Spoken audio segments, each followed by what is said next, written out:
নমস্কার চাষি বন্ধুরা, কিষাণ বাণীতে আপনাদের প্রত্যেককে স্বাগত জানাই। এই অনুষ্ঠানটি প্রচারিত হচ্ছে ভারত সরকারের কৃষি এবং কৃষক কল্যাণ মন্ত্রকের সহায়তায়। আজকে আমাদের এই অনুষ্ঠানে আলোচনার বিষয় মানবদেহে বায়োফর্টিফিকেশনের গুরুত্ব। এ বিষয়ে আলোচনার জন্য আমার সঙ্গে বিশেষজ্ঞ হিসেবে রয়েছেন ডক্টর মৃন্ময় কর্মকার, সহকারী অধ্যাপক, শস্যবিজ্ঞান বিভাগ, সিকম স্কিল বিশ্ববিদ্যালয়। নমস্কার মৃন্ময়বাবু, প্রথমে আপনার কাছে যেই বিষয় সম্পর্কে জানবো সেটা হচ্ছে বায়োফর্টিফিকেশন। শব্দটি যে খুব পুরনো তা বলা যায় না, তাই এইটা সম্পর্কে একটু বিস্তারিতভাবেই জানতে চাই যে বায়োফর্টিফিকেশন এটা আসলে কি। নমস্কার। বায়োফর্টিফিকেশন হলো কৃত্রিম প্রজননের মাধ্যমে শস্যের পুষ্টিগত মাত্রাকে বৃদ্ধি করার প্রক্রিয়া। এটি কৃত্রিম প্রজননের মাধ্যমেও হয়, অথবা আমাদের শস্যবিজ্ঞান শাখার যে সমস্ত উপায়গুলি থাকে, যেমন সার প্রয়োগ, স্প্রে করা, এইভাবেও আমরা বায়োফর্টিফিকেশন করতে পারি। বায়োফর্টিফিকেশন সাধারণত আমরা উদ্ভিদের যে অংশ আমরা খাদ্য হিসেবে গ্রহণ করি সেই অংশে পুষ্টি উপাদানের পরিমাণকে বৃদ্ধি করাকেই বোঝায়। ফর্টিফিকেশন বলতে সাধারণত খাদ্যে অতিরিক্ত পুষ্টি উপাদান যোগ করাকেই বোঝানো হয়। এই পদ্ধতিতে উৎপাদিত শস্যের মধ্যে ভিটামিন, খনিজ পদার্থ, অ্যামাইনো অ্যাসিডকে অধিক পরিমাণে বৃদ্ধি করা হয়। স্টিভ বিবে নামক এক বিজ্ঞানী তিনি 2001 সালে এই শব্দটির প্রবর্তন করেন। এখন আপনার কাছ থেকে জানতে চাই, বুঝে যে বায়োফর্টিফিকেশন বলছেন, এই বায়োফর্টিফিকেশন একদিক থেকে বলছেন যে এটি খুবই আধুনিক একটি বিষয়, তারপরেও এটির নিশ্চয়ই বা নিঃসন্দেহে একটি ইতিহাস আছে। সেই ইতিহাস সম্পর্কে যদি একটু সংক্ষেপে জানান, এবং বর্তমান কৃষিতে এই বায়োফর্টিফিকেশনের প্রাসঙ্গিকতা কতখানি সেইটা সম্পর্কে যদি আমাদের একটু জানান। হ্যাঁ, অবশ্যই। বায়োফর্টিফিকেশনের শুরুটা হয়েছিল আমাদের সবুজ বিপ্লবের সময় থেকে। সবুজ বিপ্লবের সময় আমরা উদ্ভিদের উৎপাদনগত দিকে আমরা মনোনিবেশ করেছিলাম, এবং এই মনোনিবেশের ফলে আমরা যেই জায়গাটিতে আমরা ঠিকঠাকভাবে মনোনিবেশ করতে পারিনি, উদ্ভিদের গুণগত মান, অর্থাৎ উদ্ভিদের মধ্যে খাদ্য উপাদানের পরিমাণ সঠিক পরিমাণে থাকছে কি থাকছে না, সেই দিকে আমরা ঠিকঠাকভাবে মনোনিবেশ করতে পারিনি। এবং এর ফলে কি হয়েছিল যে আমাদের বিভিন্ন ধরনের নিত্যনৈমিত্তিক আহারের মধ্যে বিভিন্ন ধরনের খাদ্য উপাদানের ঘাটতি। সুস্থ জীবনযাপনের জন্য মানুষের পর্যাপ্ত পরিমাণে প্রায় 40টি পরিচিত পুষ্টির উপাদানের প্রয়োজন। যেমন এগুলি খুব অল্প পরিমাণে হলেও পুষ্টি উপাদানগুলিকে অনুখাদ্য বলা হয়, যেমন লোহা, দস্তা, তামা, manganese, iodine, selenium, molybdenum, cobalt, nickel ইত্যাদি। এছাড়াও বিভিন্ন ধরনের ভিটামিন আছে, যেরকম ভিটামিন এ, বি কমপ্লেক্স ইত্যাদি। অপরদিকে অন্যান্য শ্রেণীর প্রয়োজনীয় খনিজ উপাদানগুলির মধ্যে হচ্ছে sodium, potassium, calcium, magnesium, phosphorus, chlorine এবং সালফার। একসাথে এই পুষ্টি উপাদানগুলি মানুষের শারীরিক ও মানসিক বিকাশে গুরুত্বপূর্ণ ভূমিকা পালন করে। মানবদেহে বিভিন্ন এনজাইমের কার্যকারিতার জন্য সহকারক হিসাবে কাজ করে এই অনুখাদ্য উপাদানগুলি। আমাদের শরীরের গুরুত্বপূর্ণ কার্যাবলী এবং বিপাকীয় প্রক্রিয়া নিয়ন্ত্রণ করে। কৃষিজাত পণ্য যেমন চাল, গম, ভুট্টা বিশেষ করে উন্নয়নশীল দেশগুলিতে বসবাসকারী মানুষের জন্য পুষ্টির উৎস হিসেবে কাজ করে। তবে এতে vitamin A, iron, zinc, calcium, manganese, তামা, আয়োডিন বা সেলেনিয়ামের মতো বেশ কিছু পুষ্টি উপাদানের অভাব রয়েছে, যা দৈনন্দিন চাহিদা পূরণের ক্ষেত্রে যথেষ্ট নয়। পুষ্টির অভাবজনিত খাদ্য অস্বাস্থ্যকর জীবন, অসুস্থতা, অক্ষমতা, বিকাশ হ্রাস, শৈশব ব্যাহত করে, মানসিক ও শারীরিক বৃদ্ধি ব্যাহত করে এবং জাতীয় আর্থসামাজিক উন্নয়ন হ্রাস করে। এক সমীক্ষায় দেখা গেছে বিশ্বের জনসংখ্যার শতকরা 30% সেরও বেশি রক্তাল্পতায় ভুগছে বলে জানা গেছে। বিশ্বব্যাপী প্রায় 38% গর্ভবতী মহিলা এবং 43% শিশু এই অনুখাদ্যের ঘাটতিতে আক্রান্ত। মূল্যায়নে উল্লেখ করা হয়েছে যে প্রায় অর্ধেকই আয়রনের ঘাটতির কারণে ঘটে থাকে। এছাড়াও অন্যান্য অনুখাদ্য উপাদানের অভাবজনিত লক্ষণও পরিলক্ষিত হয়েছে। তো সেই কারণে আমাদের বায়োফর্টিফিকেশনের মাধ্যমে আমরা এই খাদ্য উপাদানগুলিকে আমাদের নিত্যনৈমিত্তিক আহারে যাতে পাওয়া যায়, সেই কারণে শস্যের মধ্যে যাতে এর উপলব্ধতা বৃদ্ধি করা যায় সেই দিকে আমরা নজর দেওয়ার চেষ্টা করি এবং যার ফলস্বরূপ আমরা এই বায়োফর্টিফিকেশন পদ্ধতি অবলম্বন করি। বা খুব সুন্দরভাবে আপনি ব্যাখ্যা করেছেন, কারণ আমরা বিভিন্ন সময় বা বিভিন্ন ক্ষেত্রেই শুনে থাকি যে একদিক থেকে সবুজ বিপ্লব যেরকম দেশের মানুষের খাবারের চাহিদা পূরণের জন্য ব্যাপক হারে রাসায়নিক সার এবং কীটনাশক ইত্যাদি ব্যবহার হয়েছে, অন্যদিকে কিন্তু খাবারের পুষ্টিগত এবং গুণগত মানও কমেছে। সেই দিকটাই এই বায়োফর্টিফিকেশনের মাধ্যমে বৃদ্ধি করা সম্ভব, যেমনটা মৃন্ময়বাবু বলছেন। এখন ওনার কাছ থেকে পরের প্রশ্ন যেটা জানবো সেটা হচ্ছে কি কি পদ্ধতিতে এই বায়োফর্টিফিকেশন বা এই শস্যের বা খাদ্যের যে পুষ্টিগুণ বৃদ্ধি সেটা করা সম্ভব, সেই সম্পর্কে যদি একটু জানান। অবশ্যই। বায়োফর্টিফিকেশন সাধারণত আমরা 3 ধরনের পদ্ধতি অবলম্বন করে থাকি। প্রথাগত সংকরায়ন পদ্ধতি, ট্রান্সজেনিক পদ্ধতি এবং শস্যবিজ্ঞান ভিত্তিক পদ্ধতি। এর মধ্যে প্রথাগত সংকরায়ন পদ্ধতি এবং ট্রান্সজেনিক পদ্ধতি, এই দুটি পদ্ধতি খুবই সময়বহুল এবং ব্যয়বহুল। কিন্তু শস্যবিজ্ঞান ভিত্তিক যে পদ্ধতিগুলি, সেইগুলি যে প্রভাব, সেই প্রভাব খুব কম সময়ের জন্য পরিলক্ষিত হয়, কিন্তু এগুলি ততটা ব্যয়বহুল নয়। ততটা ব্যয়বহুল না হওয়ার কারণে সাধারণ চাষি ভাইদের জন্য এটি সহজলভ্য হয়ে থাকে। তো সেই কারণে এই 3 ধরনের পদ্ধতি আমরা অবলম্বন করে থাকি। শস্যবিজ্ঞান ভিত্তিক পদ্ধতিতে আমরা বিভিন্ন ধরনের শস্যবিজ্ঞান ভিত্তিক যে পদ্ধতিগুলি আমরা অবলম্বন করি, যেমন মাটিতে সার প্রয়োগ এবং গাছে বিভিন্ন ধরনের স্প্রে, বিভিন্ন অনুখাদ্যের স্প্রে এবং বিভিন্ন ধরনের দ্রবণকৃত বিভিন্ন খাদ্য উপাদানের স্প্রে। এখন মাটিতে যদি আমরা সার প্রয়োগ করি, রাসায়নিক সার, তো সেক্ষেত্রে কি হয় না, রাসায়নিক সার প্রথমে মাটির জলের সঙ্গে মিশে আয়নে বিভক্ত হয় এবং সেই আয়নের কিছু অংশ কাছে উদ্ভিদ শোষণ করতে পারে, উদ্ভিদের শোষণযোগ্য হয়, এবং কিছু অংশ মাটিতেই থাকে এবং অবশেষে সেগুলির ক্ষয় হয়ে যায়। তো এই কারণে মাটিতে সার প্রয়োগ করলে সমস্ত সার যে উদ্ভিদ দ্বারা শোষিত হয় এটি আমরা বলতে পারি না। তো সেক্ষেত্রে বায়োফর্টিফিকেশনের ক্ষেত্রে পাতায় স্প্রে, যেহেতু আমরা জানি পাতা গাছের রান্নাঘর, তাই পাতায় স্প্রে করা আমরা উপযুক্ত বলে মনে করি। কারণ পাতায় যদি খাদ্য উপাদান থাকে, সেই খাদ্য উপাদান পরবর্তীকালে ফ্লোয়েম কলার মাধ্যমে খাদ্যের মাধ্যমে উদ্ভিদের বিভিন্ন অংশে পৌঁছায় এবং সেইগুলি উদ্ভিদের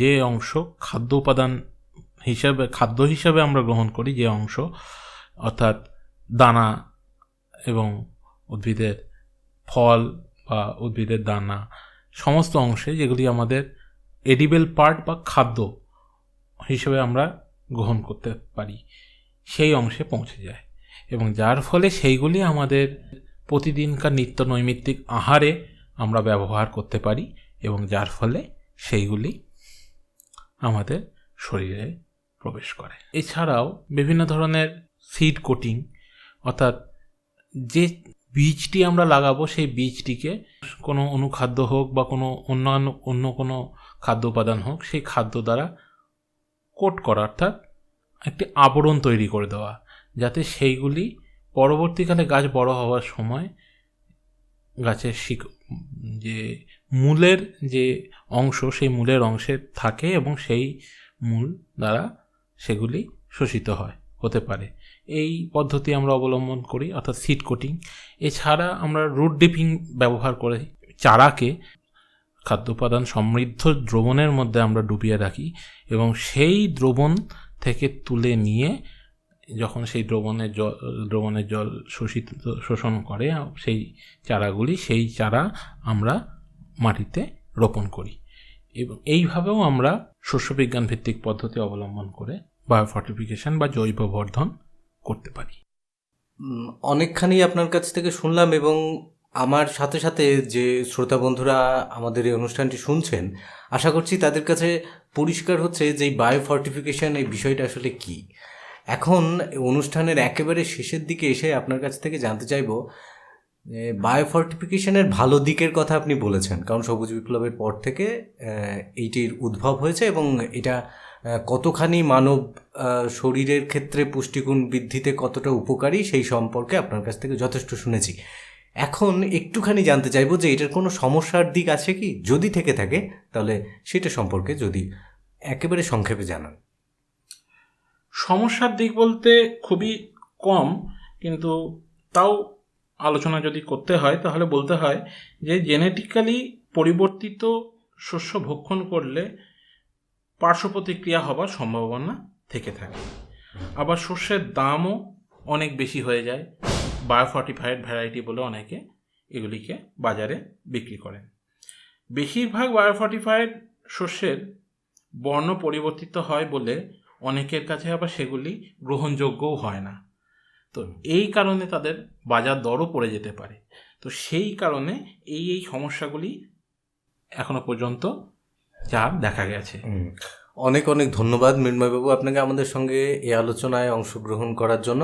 তবে অনুষ্ঠানের একেবারে শেষে আপনার কাছ থেকে শুনে যেটা বোধ হলো সেটা হচ্ছে যে যদি এই পদ্ধতি চাষি বন্ধুরা ব্যবহার করতে পারেন তাহলে তারা কিছু অংশ হলেও একটা বাড়তি লাভের সম্মুখীন হতে পারবেন, এবং পাশাপাশি যদি তারা বাজারজাত না করার জন্য এই চাষ করে থাকেন, যদি নিজেরা গ্রহণ করেন খাদ্য হিসাবে, তবে সেই খাদ্যের পুষ্টিগুণ কিন্তু রাসায়নিক সার প্রয়োগ করে চাষ করে যেই ধরনের থাকে তার থেকে অনেক অনেক বেশি হবে, এবং অনেকগুলি সমস্যার হাত থেকে চাষি বন্ধুরা এবং যারা এই খাদ্য গ্রহণ করবেন তারা কিন্তু উপকৃত হতে পারবেন, এমনটাই ওনার কাছ থেকে শুনে যেটা বোধ করলাম। অনেক অনেক ধন্যবাদ আপনাদের প্রত্যেকে যারা আমাদের এই অনুষ্ঠান শুনলেন তাদের।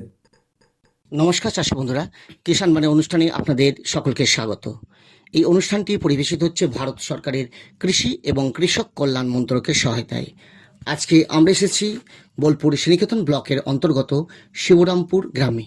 আমরা কথা বলবো এই গ্রামে একজন সফল চাষি বন্ধুর সাথে, যিনি সারা বছর ধরে চাষবাস করে আজকে সফল হয়েছেন। তিনি নিজেই জৈব সার তৈরি করেন, জৈব পদ্ধতিতে চাষবাস করে সফল হয়েছেন, এবং পাশাপাশি শুধু চাষবাস না, তিনি আজকে পশুপালন করেও কিন্তু তিনি আজকে সফল হয়েছেন। এরকম একজন চাষি বন্ধুর সাথে আজকে আমরা কথা বলবো। আপনার নাম? আমার নাম মৃণাল কান্তি রায়। মৃণাল বাবুর কাছে জানবো যে কি কি চাষবাস করেন। চাষ বলতে আমাদের তো প্রথম সেটা হচ্ছে ধান চাষ। ধান চাষের পরে একটু কলাই, সর্ষে, তারপর সবজি চাষ, এইগুলোই থাকে। তো কি কি সবজি চাষ করেছেন?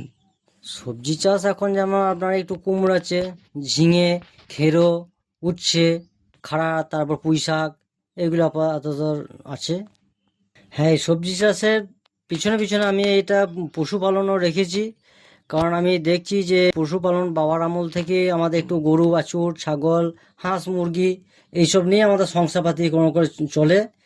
বাবা কাকাদের কাছ থেকে দেখে দেখে আমিও সেটা অনুকরণ করেছি, বা একটুকু উন্নত ধরনের পশুপালন করার চেষ্টা করছি বা করেও থাকি। এখানে আমার কয়েকটা মোটামুটি আপনার ধরুন 6টা-7টা মতো গাই আছে। বেশিরভাগ গরুটাই আমাদের দেশি গরু। সেখান থেকে দুধ দহন করে আমি বাজারে কিছু দিয়ে আসি, আর দুধ থেকে বাই প্রোডাক্ট হিসাবে কিছু ছানা আছে আমার বাড়িতে, ঘি তৈরি হয়, মাখন, এসব নিয়ে কিন্তু আমার জীবিকা চলে। তো তার সাথে কিছু হাঁস, মুরগিটা অবশ্য আপাতত নেই, কিন্তু হাঁস আছে, ছাগল, এটাই আমার প্রধান জীবিকা। এবং এটা আমি খুব মনোযোগ সহকারে করে থাকি, যেহেতু লেখাপড়া করার পরে সরকারি কোনো কর্মক্ষেত্রে সুযোগ পাইনি। এবার ধরুন জীবিকা অর্জনের জন্য আমার তো একটা পথ অবলম্বন করতেই হবে। বাবার বয়স এসছে, বাবার সেইভাবে খাটতে টাটতে পারে না, সেই সময় যার জন্যে আমি কৃষিটাও দেখি, আর কৃষির সাইডে আমি পশুপালনটাও রেখেছি। সেখান থেকে আমি দেখছি যে জীবিকা নির্বাহের জন্য আর কোনো আমার সমস্যার সম্মুখীন হতে হয় না। কারণ হচ্ছে বাই প্রোডাক্ট হিসেবে দুধ থেকে ছানা, মাখন, ঘি পাওয়া গেল। তারপর যে আমাদের গোবর সারটা তৈরি হয়, সেই সারটা আমার কৃষিজ কাজে অফুরন্ত আমার উপকার পায়। তো সেখান থেকে বাইরে কিছু লোক যদি কৃষির জন্য গোবর সার নিতে থাকে তখন তাদেরকে দিয়ে আমি কিছু আর্থিকভাবে সহযোগিতা পাই। আমি এটা খুবই মনের সঙ্গে করি এবং একাগ্রতার সঙ্গে আমার ভালো লাগে এবং আমার বর্তমানে সংসারটা চাকরি বাকরি না পেলেও মোটা ভাত মোটা কাপড় কোনো সমস্যা হয় না। মৃণালবাবুর কাছে জানবো, এই যে বিভিন্ন ধরনের আপনি সবজি চাষের পাশাপাশি গবাদি পশু পালন করেছেন, তো এগুলো করতে গেলে একটা পরিচর্যার দরকার হয়ে থাকে, সকাল থেকে একেবারে সন্ধ্যা পর্যন্ত কি ধরনের পরিচর্যা করেন এদের? আমরা যেমন সবজির ক্ষেত্রেও পরিচর্যা করে থাকি, সেই রকম যে গবাদি পশু রয়েছে, যেমন বলছেন যে হাঁস রয়েছে, ছাগল রয়েছে, গরু রয়েছে, তো তাদের কি ধরনের পরিচর্যা করেন? সকাল থেকে কি খাওয়ান, কিভাবে যত্ন নেন? সকালবেলাতে আমরা গরু বের করার পরে তাদেরকে সাধারণভাবে ওই খড়, খোল, জল এটা দেওয়া হয়। তারপর মাঠে কিছু ঘাস লাগানো আছে, সবুজ ঘাস। সবুজ ঘাসটার তো আমরা ওই রেডিও প্রোগ্রামে শুনেছি খুবই উপকার, রোগ ব্যাধি থেকে অনেকটা রেহাই পাওয়া যায়। যার জন্য কিছু ঘাস টাস থাকে সেটাকেও খাওয়ায়, আর খোল, ছানি, ভাত এগুলোকেও দেওয়া হয়। আর কিছু ওই যেটা ব্লক থেকে বা আমাদের টিভিতে শুনেছিলাম সেই সমস্ত খাবারগুলো একটু করে এনে খাওয়ায়, তাতে আমি উপকার পাই। এবং যেভাবে আমি সিস্টেমে চলছি, এই সিস্টেমটা আপনাদের এই রেডিও প্রোগ্রামের মাধ্যমেই আমি অনেকটা উপকৃত হয়েছি। আমি প্রায়শ শুনেই থাকি এইগুলো, যার জন্য আমার জীবনের ক্ষেত্রে খুবই কাজে লেগেছে, এখনও লাগছে। আর বিশেষ করে আমরা জানি যে সবজির ক্ষেত্রেও যেমন একটা রোগ পোকার সমস্যা হয়ে থাকে, সেই রকম গবাদি পশু ক্ষেত্রেও বিভিন্ন ধরনের রোগেরও সমস্যা হয়ে থাকে শীতকালে বা গ্রীষ্মকালে বা বর্ষাকালে আমরা জানি। তো কি কি ধরনের সমস্যা হয় এবং কি ব্যবস্থা নেন আপনারা? এটা আমরা ব্লক মাধ্যমে যোগাযোগ আছে আমার একটা। এবার সিজন টাইমে কোন সময়ে কি ভ্যাকসিনটা লাগবে রোগের প্রতিরোধক হিসাবে, সেটা আমরা ব্লকের মাধ্যমে যোগাযোগ করে থাকি এবং ওনারাও মাঝে মাঝে আমাদের গ্রামে আসেন, ওনারা ওষুধপত্র বা ভ্যাকসিন দিয়ে থাকেন। আর কিছু প্রয়োজন হয় তখন ওপেন মার্কেট থেকে সেটাকে আমাকে কিনে নিতে হয়, এমনি ওষুধপত্র। তো ভ্যাকসিনগুলো আমরা সরকারিভাবেই প্রোগ্রামে পাই আমরা। তো কোন সময়ে রোগের সমস্যাটা বেশি হয়? সমস্যাটা বেশি হয় একটা বর্ষা যেই জাস্ট শুরু হয় সেই সময় একটা ওই গরুর রোগ হয়, সেক্ষেত্রে যেটাকে বলা হয় বাদলখোর, ওটা প্রায় হয়ে থাকে। ওটা অবশ্য ভ্যাকসিন আছে, ওই অগ্রিমভাবে যদি ভ্যাকসিনটা দেওয়া হয় তাহলে রোগ প্রতিরোধক ক্ষমতাটা বেড়ে যায় আর ওই বিপদের সম্মুখীনটা হয় না। আচ্ছা, এই যে বাদল যেটা বলছেন, মানে এটা কি ওই খুরিয়া যেটা ওই ধরনের কি রোগ, না একটু আলাদা? না, একটু আলাদা হয়। এটা দেখবেন যে মুখে লাল পড়ে সবসময়, গরু খেতে চায় না এক দুদিন। যেমন আগেকার দিনে আওয়াজ ছিল যে ঝিঙে গুনে দিলে পরে, যে ধোঁয়াটা দিলে পরে, তাতেও কিন্তু এই রোগটার উপকৃত হয়ে থাকে। আর তাছাড়া আমাদের যে সমস্ত হাঁসগুলো আছে সেইগুলোকে মাঝে মধ্যে ওই ভ্যাকসিন দিতে হয়, যাতে ঝিমানি বা অন্যান্য রোগ থেকে রেহাই পায়। যার জন্য আমাদের ওই খুব বেশি রোগাক্রান্ত হয় না। আমরা ব্লগ মাধ্যমে বা রেডিওর মাধ্যমে আমরা যেগুলো শুনি সেগুলো আমরা একটু অনুকরণ করার চেষ্টা করি, তাতে আমি উপকৃত হয়ে থাকি। তো প্রতিদিন কত কেজি করে দুধ পান? আমি আপাতত মোটামুটি আমার কালেকশন হয় এই বাড়ি থেকে, আমি দুধ 30 থেকে 40 লিটার মধ্যে থাকে, সেটা একটু বাজারে বিক্রি করি। আর কিছু দুধ বাড়ি থাকে সেটাকে ছানা তৈরি করা হয়। দুধ যেটা বাড়িতে ব্যবহার করি সেটা থেকে ঘি তৈরি হয়। এই বিভিন্নভাবে এগুলোকেও বাজারে আমি সরবরাহ করে থাকি। আর এইটাই হচ্ছে কিনা আমার প্রধান জীবিকা। আচ্ছা, কেজি প্রতি কত টাকা করে দুধ বিক্রি করেন? কেজি প্রতি এখন ভালো দুধটা 60 টাকা লিটার বাজারে পাই আমি। মানে চাহিদা তাহলে ভালো আছে। আমরা জানি দুধের তো গুণাগুণ তো অনেক বেশি এবং চাহিদা তো আছেই। তো বাজারজাতকরণে কি কোনো সমস্যা, মানে আপনাকে যেতে হয় না এখান থেকে নিয়ে যায়? না, আমি বাজারে রোজ আমার বাসা বাড়িতে কিছু কাস্টমার ধরা আছে, সেইভাবে আমার বাজারে মালটা বিক্রির জন্য আমার কোনো সমস্যা হয় না। আমাদের ফিক্সড খদ্দের ঠিক করা আছে, সেখান থেকে আমি সরবরাহ করে থাকি। তো আপনাকে জানবো যে এই এতগুলো গরু আছে, তাদের তো যত্ন নিতে গেলে তাদের খাওয়াতে হয়, বিভিন্ন ধরনের খাবার দিতে হয় এবং খরচের একটা ব্যাপার থাকে। তো খরচ বাদ দিয়ে আনুমানিক কীরকম লাভ হতে পারে, কেজি প্রতি কীরকম লাভ হয়? 1 কেজি দুধ যদি খরচার পর বিক্রি করা হয় 15 টাকা থাকে, আমি এটা হিসাব করে দেখেছি। আচ্ছা, 60 টাকায় বিক্রি করলে 15 টাকা আপনার থাকে। হ্যাঁ।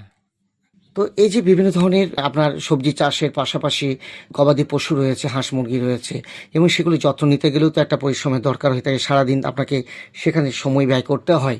সেক্ষেত্রে আপনাকে কেউ কি সহযোগিতা করেন? হ্যাঁ, আমার পরিবারের ভাই আছে, বাবা আছে, আমার একা সময় না, তারাও কিন্তু যথেষ্ট পরিমাণ শ্রম দেয় এই আমার গরু ছাগল বা পশু পালনের জন্য। এবং এটা পরিচর্যা তো প্রচুর করতে হয়, যেমন শীতকালের দিনে আমাদের টিনের শ্যাড নাই, আমাদের খড়ের ছাওয়ানি, ধানের খড় যে থাকে সেটা দিয়ে ছাওয়ানি করা হয়। শীতকালের দিনে আপনার চারিদিকে একটা ওই খড় দিয়ে প্রোটেক্টেড করা হয় যাতে ঠান্ডা থেকে রেহাই পাওয়া যায়। নিচে একটু ওই পলটল বিছিয়ে দিই।